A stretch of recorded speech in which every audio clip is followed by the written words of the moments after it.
Hi everyone, this is Fred from 4x4Shop. Today I want to show you our latest Android screen for Mercedes Sprinter. This is like RV van, and the car basically didn't come with any screen. It was a basic radio. It comes with the side cameras. Basically somebody added before, but we hooked it up to our screen. It comes with a backup camera too. This is right on the top, and the other side camera on the driver's side.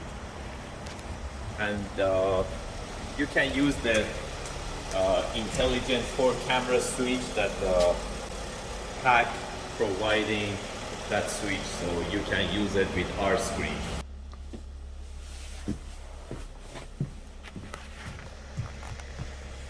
So we add our 10.25-inch Android screen that you can do wireless Apple CarPlay. That's the wireless Apple CarPlay, and you can go back to the main menu, which it comes with the radio.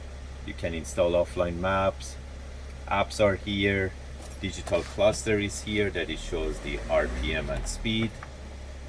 These are the buttons. If your car comes with the basic radio singled in, you get these buttons. If your car comes with the factory screen, then you can replace, basically this part is empty, and you can use the buttons from your original head unit.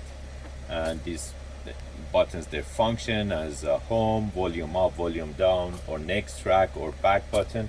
And also this customer asked for external XM satellite radio that we added, and we use it as like auxiliary input.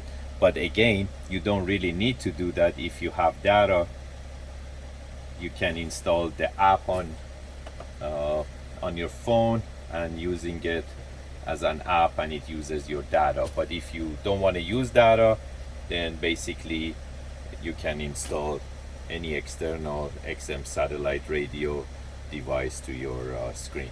So right now, if I go to reverse, the screen shifts to backup camera. Again, it was installed previously with the Sony radio that it was there, and customer was not happy with the size of the radio, so he replaced it to our Android screen. And this one didn't come with Apple CarPlay, Android Auto anyways. So as soon as you go to park, it goes back to the factory screen. Again, they use the pack intelligent 4-camera switches, and they install 2 side cameras. So by going to right signal right, it switches to right camera, and by going to left signal, it switches to driver's side blind spot camera. If you're interested to get these type of units, you can buy them online from 4x4Shop.ca, or you can give us a call at 905-604-4294, and one of our technicians will be more than happy to assist you. Thank you and have a great day.